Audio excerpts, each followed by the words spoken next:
Rajasekhara Reddy sir గారిని stage నుంచి రావాల్సిందిగా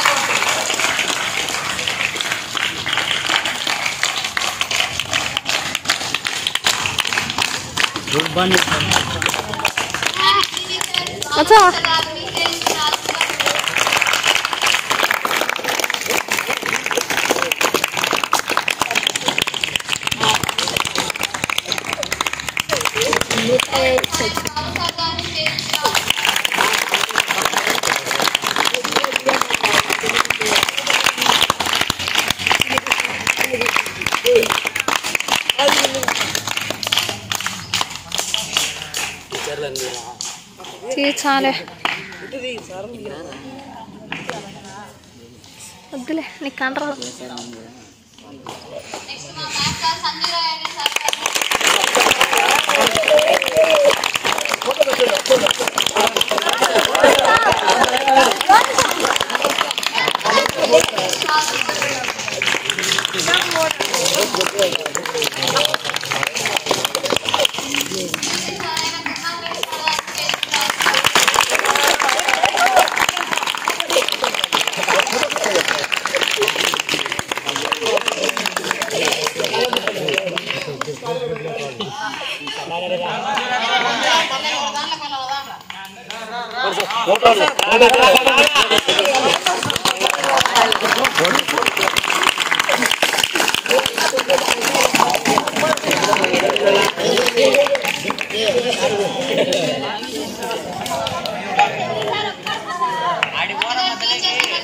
మధ్యలో వస్తుంది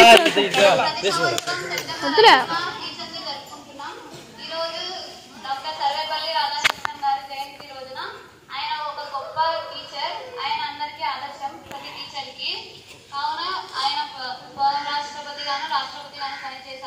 కాబట్టి ఆయన జయంతిని మనం టీచర్స్ డేగా జరుపుకుంటున్నాం. ముందుగా ఈ సభను ఉద్దేశించి హెచ్ఎంటీచర్ గారిని మాట్లాడాల్సిందిగా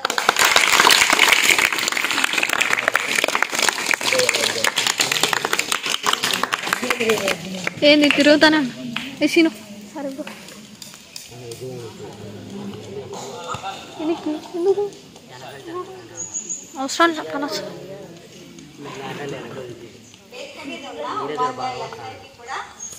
నా తరపున గురు పూజోత్సవ శుభాకాంక్షలు సార్. పిల్లలందరికీ నా ఆశీస్సులు. సంస్కృతంలో గురువు అంటే అజ్ఞానం అనే అంధకారాన్ని తొలగించేవాడు అని కదా. ఇప్పుడు మనం కొత్తగా గురువు అంటే గురిలేని దారిలో నడవకుండా రుజు మార్గంలో విద్యార్థులను నడిపించి ఉత్తమ మార్గంలో నడిపేవాడే గురువు. తర్వాత అజ్ఞానం అనే అంధకారాన్ని ఎలా పారద్రోలుతారు అంటే మనకు లోక జ్ఞానం అనేది ఉండదు. చిన్నప్పటి నుంచి మనము గురువుల దగ్గరికి వస్తేనే మీరు ఇలా ఉండాలా ఇలా ఉండాలా అని చెప్తారు. తల్లి మొదటి గురువు అయితే తర్వాత స్థానం గురువులదే. గురువు లేని విద్య గుర్తుగా దొరకదు అని మన కవులు చెప్పారు. గురువు అనేవాడు విద్యార్థులకు ఒక మార్గాన్ని దిశను నిర్దేశిస్తాడు. మనకు జన్మనిచ్చిన తల్లి మొదటి గురువు అయితే విద్యాబుద్ధులు నేర్పేది క్రమశిక్షణ నేర్పేది గురువులే. గురు సాక్షాత్ పరబ్రహ్మ అంటే గురువులు సాక్షాత్తు దేవుని వంటి వారు అనేది మన నానుడి. అటువంటి గురువులు ఎందరూ ఉన్నా ఆర్యుడుగా సర్వేపల్లి రాధాకృష్ణన్ గారు ఉపాధ్యాయ దినోత్సవానికి అర్హులుగా పిలువబడ్డారు. భారతదేశంలో ఎంతో మంది ఉత్తమ ఉపాధ్యాయులు ఉన్నా మన తెలుగువాడైన రాధాకృష్ణన్ గారు ఇంతింతై వటుడింతై అన్న విధంగా ఉపాధ్యాయ వృత్తిలో అత్యున్నత శిఖరాలను అధిరోహించి చివరికి మన దేశానికి ఉపరాష్ట్రపతిగా రాష్ట్రపతిగా ఎన్నిక కాబడ్డాడు. అటువంటి వ్యక్తిని ఆయన జీవితాన్ని గురించి కొంచెం తెలుసుకుందాం. గురువులకే గురువైన సర్వేపల్లి రాధాకృష్ణన్ గారు తెలుగువాడు కావడం మన పూర్వజన్మ సుకృతం.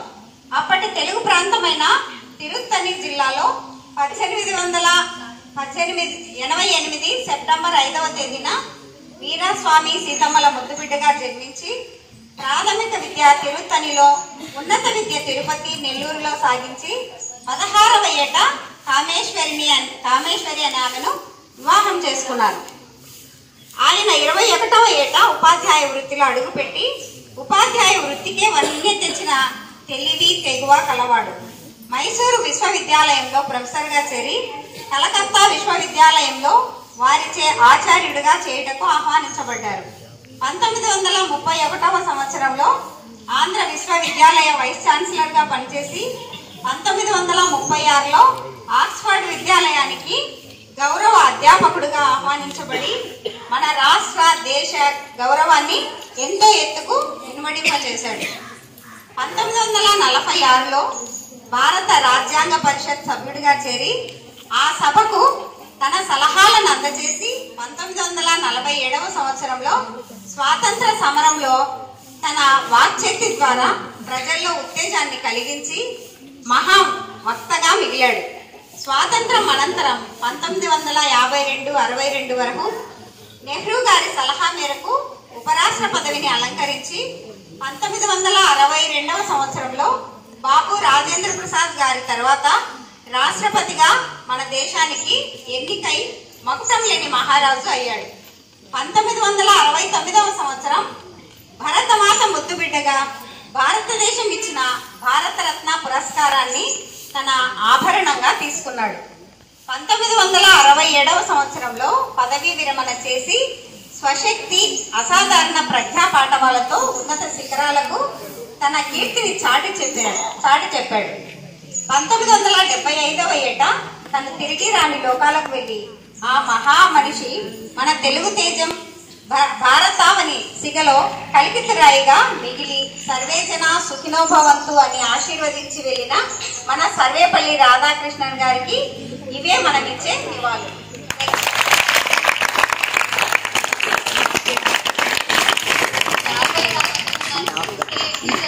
చాలా గొప్పగా చెప్పారు ma'am. Thank you so much. ఇప్పుడు హెచ్ఎం టీచర్ గారిని రాధాకృష్ణన్ గారి చిత్రపురానికి పూలమాల అర్పించి నివాళులు అర్పించాల్సిందిగా కోరుతున్నాను.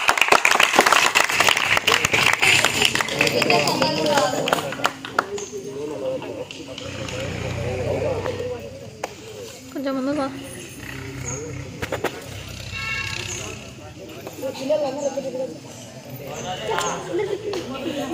అందరైతే దూరం అవుతుందిరా. ఏంది పడతాంలే.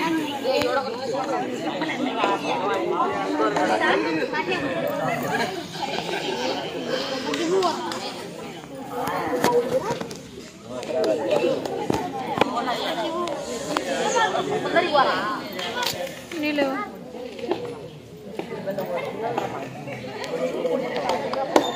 తీసుకుందరా భయ అమ్మగా ఉంటే తీసేది ఫోటోనే కానరాలేదా అలా ఫోటో కానరా నీకు కళ్ళే తిప్పినాయి.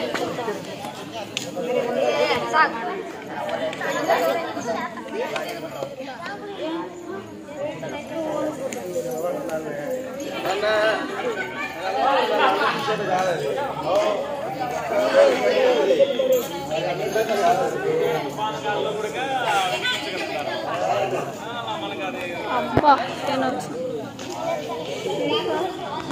ఏమిరా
సరే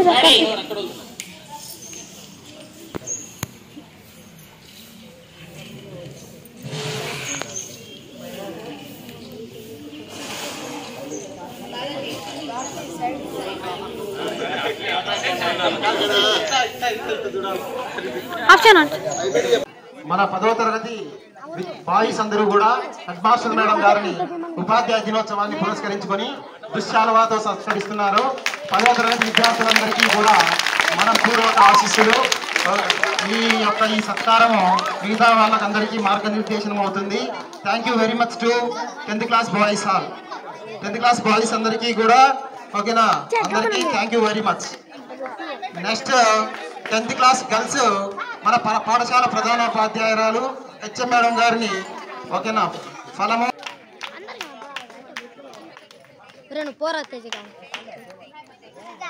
నెక్స్ట్ ఇంకా ఎవరైనా మేడం గారి దగ్గర ఆశీస్సులు తీసుకునే వాళ్ళు ఉంటే రావచ్చు. ఎస్, మిగతా వాళ్ళు ఎవరైనా మేడం గారి దగ్గర ఓకేనా గురు పూజోత్సవం సందర్భంగా